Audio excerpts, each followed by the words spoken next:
जे आम्हाला मिळणार नव्हतं ते देवा तुझ्या संगतीमध्ये आल्यानंतर आम्हाला मिळत आहे. काही प्रयत्न न करता मिळत आहे ना, मग याच्यामध्ये आनंद आहे ना. मोठ्या माणसाचं संगतीत राहिल्यानंतर आपल्याला विचारच करायची गरज नाही. माझ्या खिशामध्ये पैसा आहे का नाही आहे का, आहे ना समोरचे. आपण त्यांच्या संगतीमध्ये राहायचं, त्यांनी सांगितलं तेवढं करायचं. शेवटले करावे सांगितले काम येथे वृद्धपणा कामा, पण बाकी काही नाही. मालकाने सांगितलं तेवढंच काम करायचं.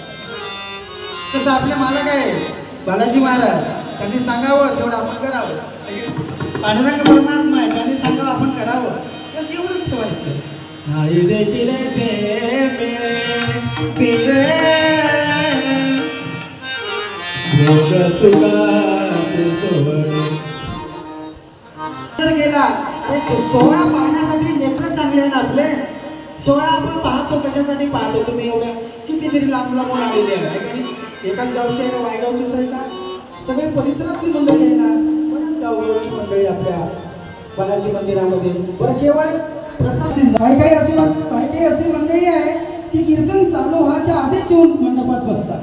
मग पहिल्यापासून तर शेवटपर्यंत त्यांना तो महत्वाचा काला म्हणजे कीर्तन रूपी काला मिळतात.